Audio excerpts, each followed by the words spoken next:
What is going on, everybody? Welcome back to another post-game show here on Mets Central. This is the post-game show, game number 50, where the New York Mets, they defeat the Boston Red Sox 5-1, and they somehow win a game. They somehow score more than 2 runs, which is just very impressive on their own, because going into this game after the Mets dropped their first 2 of this series to the Boston Red Sox, and especially with Garrett Crochet on the mound, I gave the Mets no hope. Our co-host Evan gave the Mets no hope.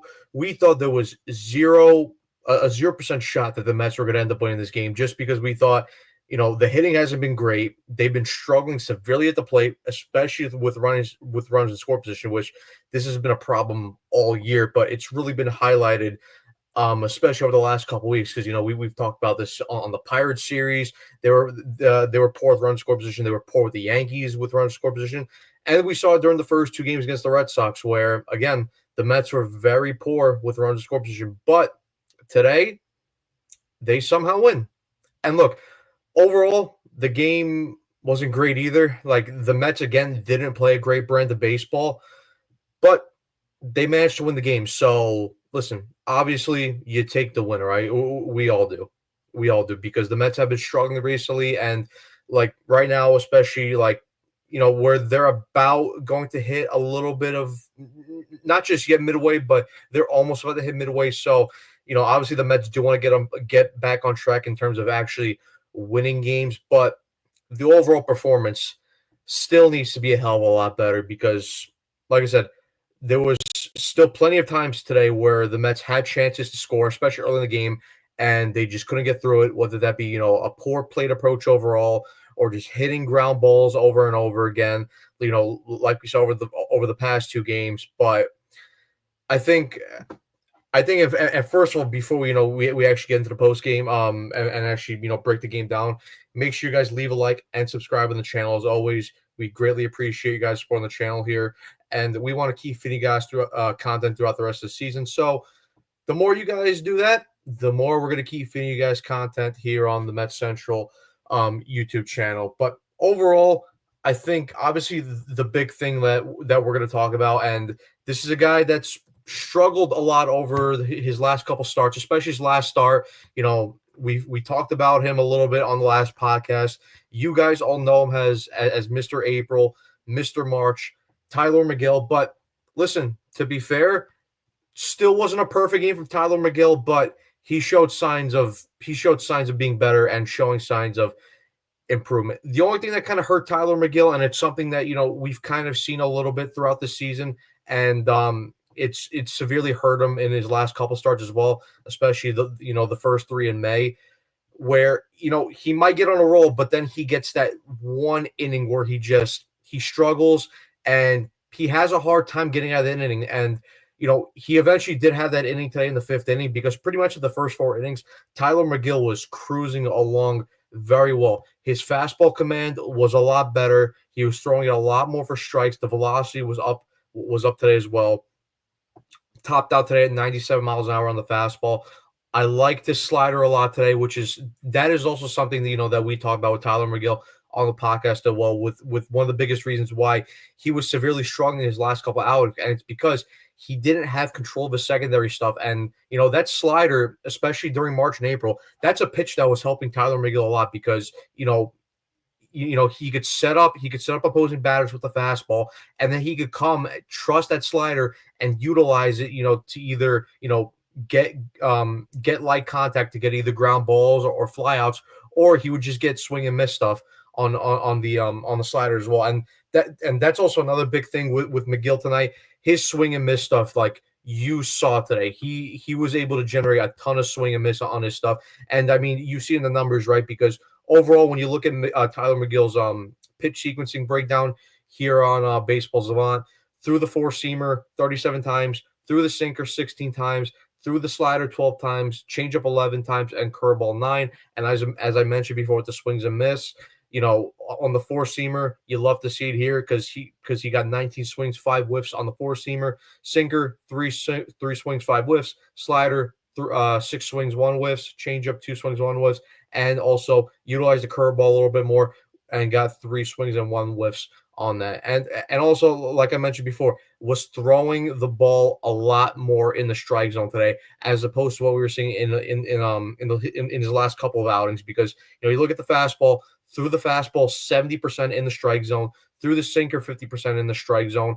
And overall, would maybe like to see the overall like arsenal be thrown a little bit more in the strike zone, but we kind of start to see McGill lose the zone a little bit more as he got later into that outing, because overall, uh, to end the night, all of his pitches were 53% in the strike zone. So you would like to see that be increased a little bit more, but overall, it's a step in the right direction for Tyler McGill. Still need to see better, because he's shown, especially in his couple starts of in April and March, that he can go up another level. It's just overall with McGill, it's consistency. Now, you guys in the comments, you guys know my opinion. You guys know Evan's opinion. Listen, we think McGill could be a good pitcher. We think he has the stuff to be a good pitcher, but overall, it's the consistency with him. And listen, if he could get his consistency under control, then yes, he could be a very effective pitcher. However, if what we're going to see out of McGill is good start, bad start, good start, bad start, and overall it's the inconsistency that's hurting him, then and we talked about it before, like when Minaya Montas comes back, somebody from this rotation is going to have to go to the bullpen, right? And right now it looks like it's going to be McGill. But if McGill could start to get back on track to where he was back in March and April, then there is a discussion to be had there again. But as until now, it was a step in the right direction for McGill, but still need to see better, and still need to see more consistent pitching outings like this later on. And I would also like to see a bit more of him going in the distance for the games, and giving the bullpen a bit more rest. But that was also a big thing for the Mets today, because the bullpen today was lights out. And we'll get to that more when we do the post game, when we do the actual breakdown for the game. But Huascar Brazoban, once again, coming out of the pen, electric, because McGill had the bases loaded there in the fifth inning. Brazoban ends up coming in, gets out of that jam, and then goes and pitches about, I think he pitched 2 more innings after that, and then you had Reed Garrett come in. He looked a lot sharper, and then you had Edwin Diaz come in, looked a little bit shaky at times, but Diaz was still solid enough, and he closed out the game. So overall, pitching side for the Mets, I really can't complain. Like I said, would like to see McGill give a little bit more length, but other than that, the pitching was fine. And listen, you guys know, because we've talked about it plenty of times here when we've done the post-game shows and when we've done the podcast. The pitching has been very good for the most part. And like we said, yes, there will be games where the pitching isn't good. But when we have those days when the pitching isn't good, the offense, which has been a problem this year, is going to have to step up. Now, look, they stepped up enough today. However, overall, the hitting and the approach was still not good, because there was still plenty of at-bats where the Mets get runners into scoring position, they have a chance, and especially with like we mentioned today with or something like that we talked about on this podcast many of times, when the Mets go up against very good ace caliber pitchers like they did with Crochet tonight, like we saw with guys like Zach Gallen, Corbin Burns, Paul Skeens, Max Fried, Framber Valdez, when they played the Astros early in the year, they have opportunities to bury these guys early in the game and really stomp their foot on the throat stomp their foot on the throat of these opposing really good pitchers. However, they don't. And listen, it didn't hurt them today, thankfully, because they ended up winning the game. They end up scoring 5 runs. I mean, that was more so on because the Red Sox don't have a good bullpen. And at least tonight, the offense was able to take advantage of the Red Sox poor bullpen, which is, I wish that was something they did yesterday, especially with Walker Buehler getting, thrown out of the game early, and with the Red Sox having to use, their bullpen for about like six innings plus of that game.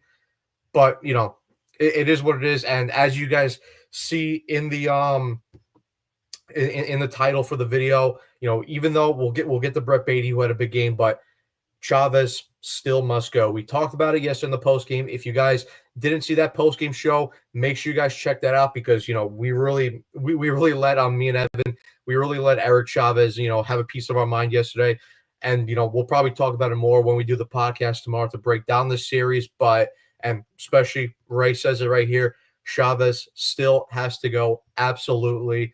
Guys, just keep the momentum up. Just keep saying Chavez has to go because we need to keep pushing this agenda. Don't let the 5 runs blind you. Don't let it blind you because we all know what the problem of this team is.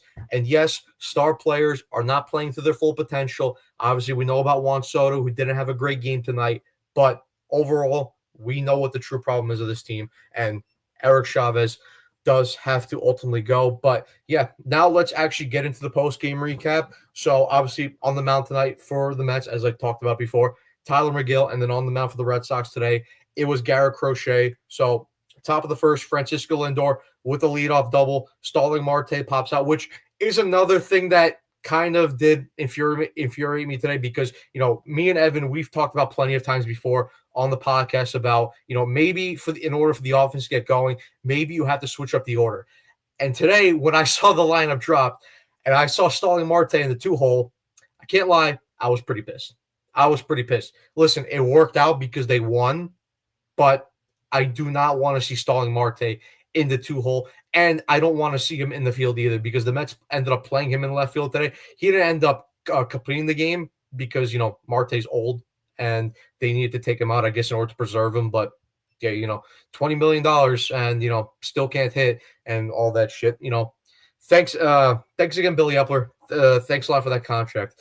God, I can't wait for Starling Marte to go. You guys know this. You guys know this in the chat. How much me and Evan, we always harp on, the fact that Starling Marte has to go. And it's just, God, I can't wait to get that $20 million just dead weight off this team. But anyways, regardless, like I said, Lindor leads off the game with a double. Marte ends up popping out. Juan Soto with a bad at-bat as he takes 3 strikes in the zone, and he ends up being called in on strikes looking. Lindor ends up stealing a bag. Pete Alonso then strikes out to end the inning. We go to the bottom of the first. Very good 1-2-3 inning here from Tyler McGill as he gets Jarren Duran to strike out. Rafael Devers flies out, and then Alex Bregman strikes out to end the inning. Top of the second, Mark Vientos with a leadoff walk. Luis Torrens with double to put the Mets in a situation where they have second and third and no out. And here is the infuriating part, right? Because me and Evan, we always talk about plate approach.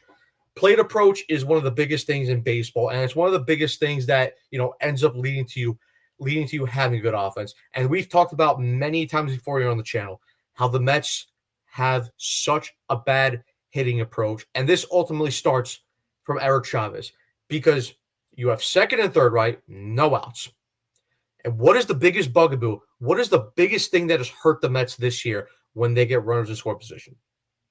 Swinging first pitch. And naturally, what happens when they get second and third and no outs? Tyrone Taylor comes up, swings first pitch, pop out. Luis Angel Acuna comes up. What does he do? Nope.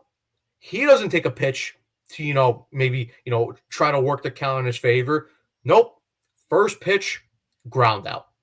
Second and third. So you go from second and third with no outs to second and third and two outs on 2 pitches.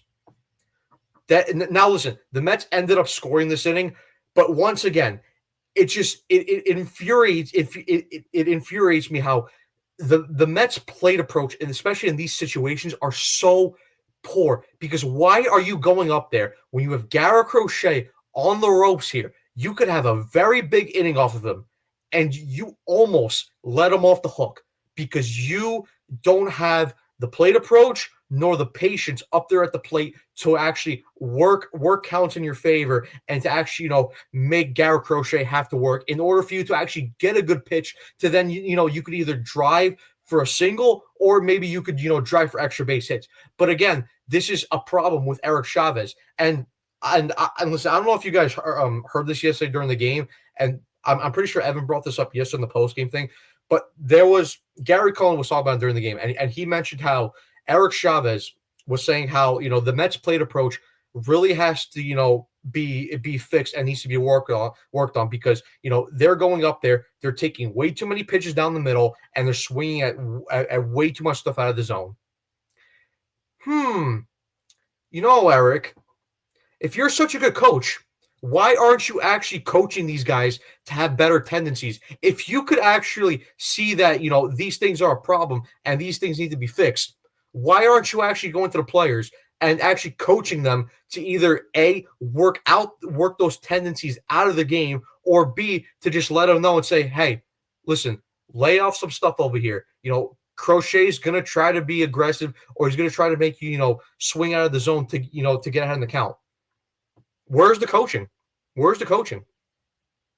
And again, this is something that we saw from Francisco Lindor last year, where he basically said to Chavez, like, listen, bro, like, where are you? We need you. Like, wait, what is the purpose of a hitting coach if you're not going to be there and you're not going to coach the guys and and instill in their mind effective tendencies that's going to win them baseball games in the long term? Like, this is basic common sense. I mean, seriously, listen, I'm not a hitting coach, right? And I probably will never be a hitting coach, right? But I mean, like, Jesus Christ. I mean, it's simple. If you see something, then tell the players. Don't make them have to, try to figure it out for themselves. It just makes no sense. But anyway, so like I said, Taylor pops out, Acuna grounds out, but Brett Baty comes through, and gets an RBI single to drive in Mark Vientos and puts the Mets up 1-0. And then also Luis Torrens would also be thrown out at the plate because he tried to come around and score as well.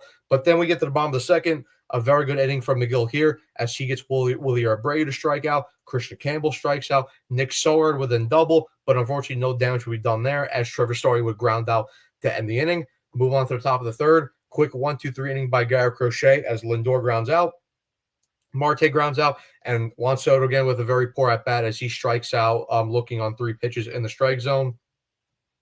We then move on to the bottom of the third. Again, another good inning here from McGill as he gets both Narvaez and Rafaela to strike out. Jaron Durant singles, but McGill gets Rafael Devers to fly out to right field to end the inning. Then moving on to the top of the fourth, Pete Alonso with a single. Mark Vientos grounds into a force out. Luis Torrens strikes out, and then Tyrone Taylor pops out to end the inning. Bottom of the fourth, very good 1-2-3 inning from McGill as he gets both Bregman and as he retires a side actually as Bregman, Willie Abreu, and Christian Campbell all strike out. We then move on to the top of the fifth. Luis Acuna leads off with a single. Brett Baty hits into a force out. Brett Baty ends up stealing second, and then again, poor plate approach here as you have a man in scoring position with Brett Baty after he steals second base, but Mets could not drive him in as Lindor hits into a line out and Starling Marte flies out to end the inning. We then move on to the bottom of the fifth, and then this is where McGill would start to get into some trouble as Nick Sogard would hit a single. Trevor Story would then strike out. Carlos Narvaez would then single. Saidan Rafael would be then hit by a pitch to load up the bases. Jaron Duran would then hit a very deep fly ball into right field. And from my perspective, from watching the game on TV, because this was a fastball right down the middle, I thought Jaron Duran smoked that ball, and I thought this was a grand slam. And at that moment, I thought the game was over.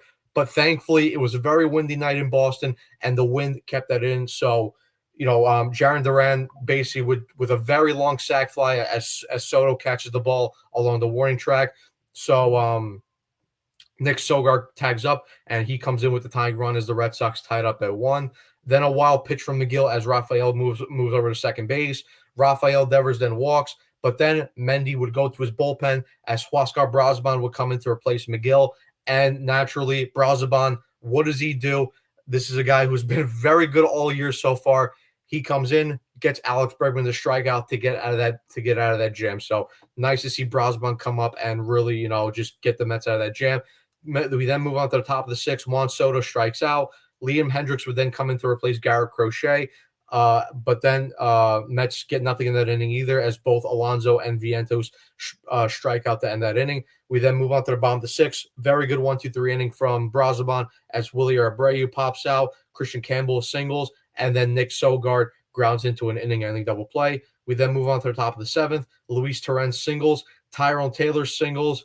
Luis Acuna then singles. He was called out at first base, but the Mets challenged it. It got overturned. So bases loaded there, no outs. And initially, I thought the Mets were going to score, to be honest, because we've all seen, the things that has been happening with the Mets with runners in scoring position. But They were able, thankfully, to come through as Brett Baty with a very good at bat. He drives the ball out to left field, to bring in 2 runs. So the Mets go up 3-1. So a very big hit there by Brett Baty. Lindor then grounds into a force out. He would end up stealing second base. Starling Marte would then walk. Juan Soto then hits a very deep sacrifice fly to center field. Brings in Luis Acuna to put the Mets up 4-1. Then a wild pitch moves Starling Marte over to second base, and then Pete Alonso grounds out to end the inning. We then move on to the bottom of the 5th. Brandon Nimmo comes in to replace Starling Marte in left field. And Brazoban, again, with another strong inning as he gets Trevor Story, Carlos Narvaez, and Rafael to strike out. So Brazoban strikes out the side there. Very nice from him. Sean Newcomb then comes in to replace Bernardino as he gets Vientos to fly out. Luis Torrens walks. Tyrone Taylor flies out to right field, and Luis Acuna grounds out to end the inning. We then move on to the bottom of the 8th. Reed Garrett comes in, and a very good inning from Reed Garrett. Was a little bit shaky at times, but for the most part, it was a nice improvement off Reed Garrett. Definitely had a lot better of control than we saw last time. Still a little bit shaky, but it was definitely better. He gets Jaron Durant to ground out. Rafael Devers then singles, but Reed Garrett was able to strike out Alex Bregman on a low and away fastball, and then Willie Abreu flies out to end the inning.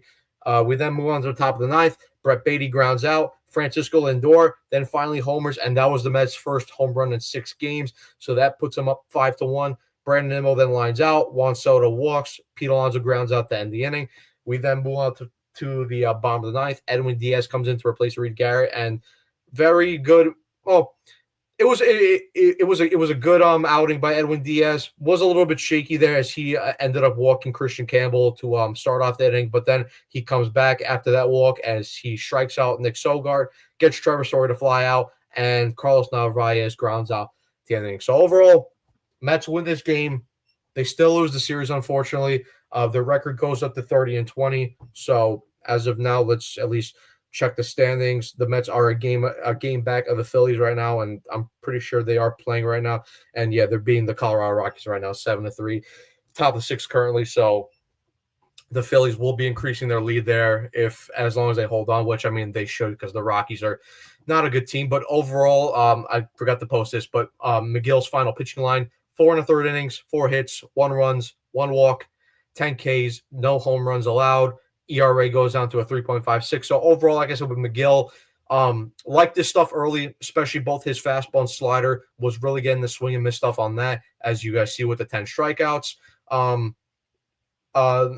like that he limited the walks. Obviously, only gave up the 1 walk, but it was just really that McGill got into trouble there with that 5th inning. So that's something that he really has to work on a limit. Just try not to get that 1 inning that ultimately hurts him, because really McGill should have and could have went a lot deeper in this game. I'm not saying he would have probably won 7 innings, but at least 5 innings, 6 innings at the most, which at least like opposing the pitchers in the last couple of games, they have been doing so. But I would like to see McGill start going deeper into games, at least at a consistent rate. But yeah, guy, I mean, that was the post game, guys. So yeah, before I get out of here, I'm just going to go through the comments section, see what you guys have to say, and then we'll be getting out of here.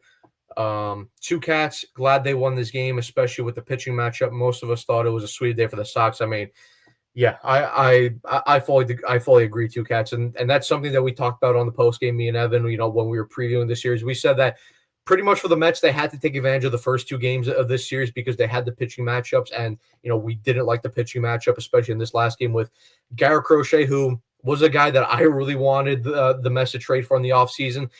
They were very interested in Garrett Crochet. It's just, unfortunately, the Red Sox did have the better package, and it enticed the White Sox more. I thought maybe there would be a chance where Crochet goes to free agency and the Mets could sign him, but ultimately the Red Sox locked him up to a very good I think it was a 6 or 7 year extension. So yeah, hopefully they enjoy Crochet up there in Boston. So yeah, I would have liked them, but listen, at the end of the day, we got Manaea back, so I'm still happy with that. McGill with an even 10 strikeouts is truly a 4 inning pitcher max, but he did what he had to do today. I mean, yeah, for the most part, it was an all right start from McGill. Like I said, the only part I didn't like was that 5th inning, and where he got into a bit of trouble, got the bases loaded, but thankfully Brazoban just does what he's been doing this year, and he's been getting the Mets out of multiple jams. Ray, as we mentioned before, Chavez still has to go. Absolutely.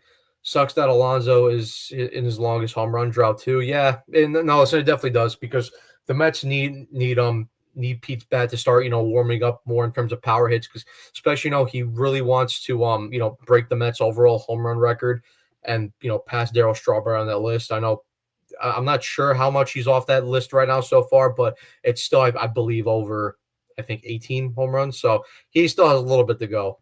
He still has a little bit to go. Glad I went to see Final Destination last night instead of obligating myself to watch that disaster. Yeah, watching last night's game, it wasn't fun at all, too, Kat. So you didn't miss nothing.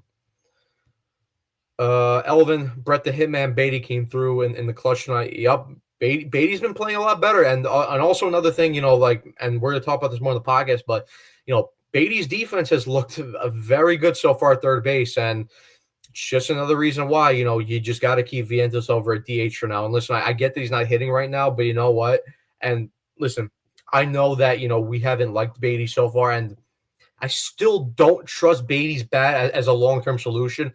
But as of right now, for a short-term solution, at least over with the glove at the third base side, I'd much rather have Beatty there right now than Mark Vientos because, Beatty's making a lot of tough plays right now that Vientos would just not be coming up with. So, but listen, and also another thing with Beatty, I mean, what surprised me today was the Mets actually let him go up against a lefty, and not only a lefty, but a very good lefty, because we saw in the finale against the Yankees where, Max Fried was on the mound, and the Mets elected to play Mark Vientos at third base over Beatty, and Beatty was out of the lineup. But today it was different, and it worked on the Mets' favor. And listen, with Beatty, we've talked about this. Like, if Brett Beatty wants to improve overall as a hitter, and he wants to improve against left-handed pitchers, well, then listen, you have to go out and test him against those left-handed, especially against those top left-handed pitchers. And he went out there against Garrett Crochet today, and he got a big-time hit off him, especially to drive in the first run. So, listen. Good job to Brett Beatty there. And overall, listen, I want him to do good. I want him to prove me wrong. So hopefully the Mets, keep giving him a chance, and hopefully he keeps playing well. Because at the end of the day, I want what's best for the team. Two Cats. But like you said, a real positive note is only 6 runs allowed. Gets a solid hitting. Red Sox team, the Dodgers are sort of cold too. So they need to wake up a bit more. I can easily take that series. I mean, yeah. I mean, listen. The Dodgers, they're definitely in a bit of a cold streak right now, but that lineup is still just insanely deep. And I mean, that's a team coming off a World Series appearance. And even I was watching the game yesterday where the Dodgers were playing the D-backs, and they go to extra innings. Corbin Carroll ends up hitting a 2-run home run in the top of the 10th. And then the Dodgers just come back and put together some really good at-bats, and then end up winning the game 4-3 in the bottom of the 10th. So that's a team you got to watch out for because, listen, I know the Mets pitching has been very good, but that Dodgers lineup is insanely good. So, listen, and this was something that I said with the Cubs series when the Mets were about to play that series, that, listen, I trust that the pitching staff could at least go out there and hold the Dodgers. I can at least trust that the pitching staff will go out there and be decent against the Dodgers lineup. But overall, it's the bats that are going to have to really keep the Mets in this game or keep the Mets in this upcoming series because, listen, eventually, like, the Dodgers are good enough to where they could just explode for multiple runs, and the bats have to be there in order to keep them in that series. So we'll see what happens. We'll definitely see what happens, and we'll talk about that more when we do the podcast tomorrow. We were wrong about Beatty. I mean, listen, for this short period of time, yes, but like I said, it's still a small sample size. We've seen Brett Beatty have success in the small sample sizes. I want to see this now for a consistent stretch. Like I said, hopefully Beatty proves me wrong, proves all of us wrong. Because like I said, and probably like for you, Ray, we all want what's best for the team. And if Brett Beatty's going to explode and he's going to be a breakout player, then by all means, go out there and prove me wrong, Brett. JD Martinez, Elvin, you probably mean for him being the hitting coach. And I mean, listen, I don't know what JD Martinez wants to do right now. I mean, I'm sure he probably still wants to play. No one's offered him a contract yet. So I don't know, what's his plans right now. Like I said, he probably still wants to play, but I mean, eventually we'll get to a point where if no one offers him a contract, he's going to end up retiring. And listen, I mean, the Mets want to end up bringing JD Martinez as a hitting coach. I don't have a problem with that. I don't have a problem with that because we heard all the positive talks last year coming out of the dugout that that JD Martinez was such an influential piece. More on the mentor side because he did have a strong start to the season last year, but we start to see him tail off. Especially towards the second half of the season and then in the playoffs. But we heard nothing but good things about him just being a good mentor and him being essentially a quote unquote junior hitting coach in a way. So. Listen, if JD Martinez is open to being a hitting coach, then I have no problem with it. Bring him in. TT and Acuna, that was the bad second inning I was talking about. Perfect example of why Chavez got to go. TT and Acuna first pitch screw ups, approaches horrendous. Yeah. And I mean, listen, it worked out for them today because they ended up winning the game. But on another day, they don't end up scoring those runs in that game, and then we end up looking back at that second inning and being like. That's where the Mets lost that game because, again, second and third, no out. You can't go up there and, be first pitch hacking, especially against a guy like Garrett Crochet where he's very nifty. He's going to attack you in different ways. You have to be there patient. You got to go up there, be patient, and, work a count in your favor and try to get a pitch to hit. Going up there swinging first pitch, it just doesn't make no sense. Darren Ruff, hitting coach, no. But nice joke too, Cats. I appreciate the humor. Ray, at this point, Chavez is nothing more than a cardboard cutout of the bench. I mean, I think a cardboard cutout might be better than Eric Chavez, to be honest, at this point, Ray. At least I wouldn't want to punch the cardboard cutout in the face. So, and at least the cardboard cutout would be working for nothing because right now they're basically paying Eric Chavez to have his thumb up his ass and just flying around on a jet all across the United States and attend a free baseball game. So yeah, it's like the 2020 COVID season. Yeah.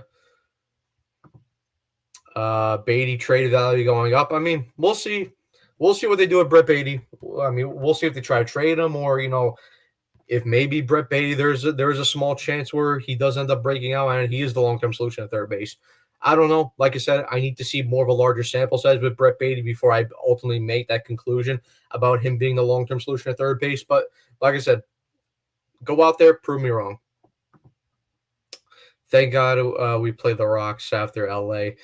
I mean, yes, but also, we saw how the Mets played against the Pittsburgh Pirates, and we all thought that the Mets they may not sweep that series, but we all thought that the Mets would win that series in more of a dominant fashion. And those games, for the most part, they were close games. Apart from the last game, where the Pittsburgh Pirates ended up beating the Mets 4-0. So. Listen, the Mets could go out there and win that series against the Rockies. It's supposed to be an easier series, but we all have seen how the Mets do play when they play lesser competition. They play down to lesser competition, and they let those teams, stay in those games much longer. When realistically, a team with World Series aspirations should be going out and crushing them, like what the Phillies are doing right now. Rah, Knicks. I got the Knicks game on the Saturday here, 116-102 with 3:44 left. So hopefully the Knicks hang on and take a 1-0 series lead because that would be huge. Two Cats. BATY looks sad at the beginning of the season. Real glad he's going what he is now. Just got to be more consistent. I mean, yeah. I mean, listen, confidence is a big thing, and that's also something because I didn't talk about it much on here today, but and we'll talk about it more in the podcast. But that's also something with Soto. Like, listen, sure, Soto is going through a poor stretch right now. He needs to play better. I'm not going to, make excuses for him. But ultimately, he's not playing with confidence right now. And this whole thing, about him being, him being miserable, him not wanting to be a Met, that thing is all a bunch of fucking bullshit, character assassination stuff. Because, listen, the reason why Soto doesn't look happy right now is because he's not playing well. He looks lost at the plate right now. And, we saw that clearly on effect in this game, especially where it looked like he was just guessing, whenever the ball is coming out of Garrett Crochet's hand.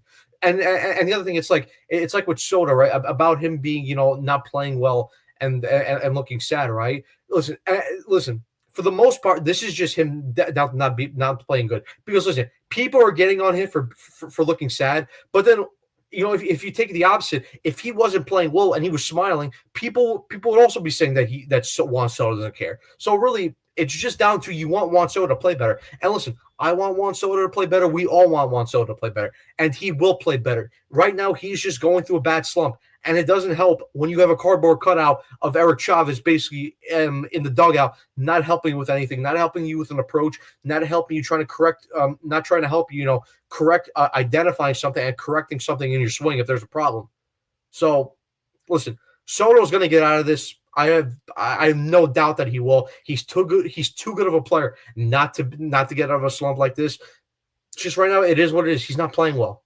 And listen, like I said, I'm not making excuses for him, but all this talk of people saying that that Soto is miserable and he doesn't want to be a Met, that's just all bullshit. It is. He's just not playing well, and he's lacking confidence. Same thing like with Two Cats brought up with BATY. BATY wasn't looking happy early in the season. Why? Because he wasn't playing well. Because he had no confidence. Once the confidence goes up at Soto, you're going to see a better Soto. Trust me, it's going to happen. I get it's frustrating right now, but people, relax. It's going to happen. And just maybe if they get rid of Eric Chavez and they get an actual hitting coach in, maybe you'll also see a better Juan Soto. Because you know what? I put my money on that as well. BATY won the third base job. No reason he should be out of the lineup. No, I mean, BATY should absolutely be in the lineup right now, and he should be at third base. He should be at third base right now because, as I said before, BATY's been really challenged at third base, and he's made a lot of very good plays, and those are a lot of plays that Mark Vientos probably doesn't make at third base. So, listen, as of right now, play BATY at third, have Vientos as your everyday DH, because I don't want to see Starling Marte up there. And then, when Jesse Winker comes back, we'll see what happens. Maybe the good thing that happens, Brett BATY keeps on playing well. He keeps that third base job, and then Vientos becomes your everyday DH.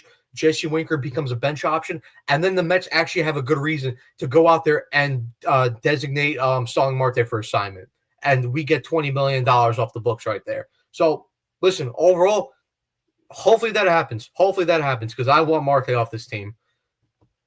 No more Marte at 2, please. Yup, Max, absolutely. Vientos will also, Vientos will get going. And hopefully, like I said, with him maybe, being an everyday DH and not having him to worry about the field, maybe that, improves on his psyche and the mental part of his game.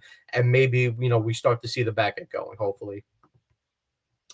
Back-to-back White Sox and Rocky series where they need to win a lot of confidence back. All the Rocky starters are 6+ ERA, just horrible right now. Yeah.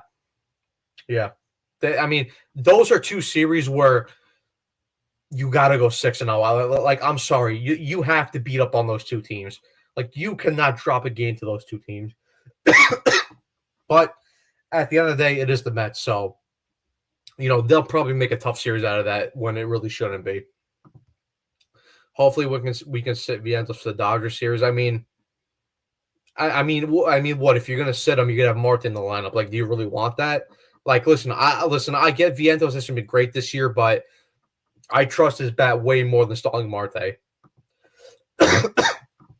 Miguel's a frustrating player, good stuff, but not consistent. That's something I talked about at the beginning of the post-game stream, Max. But anyway, guys, that's going to be it for this post-game show. Like I said before, make sure you guys leave a like and subscribe to the channel. Also, make sure you turn on your notifications as well to let you know anytime we go live or post a video here on the channel. Sorry, guys. Expect the post-game show tomorrow. Not a post-game show tomorrow because the Mets are off tomorrow, but expect the podcast episode tomorrow with both me and Evan. We don't know what time it's going to be yet. Maybe it's 2 o'clock. Maybe it will be a little bit later in the day. We'll see. But yeah, anyway, guys, I'm going to get out of here. See you guys tomorrow. Let's go, Mets.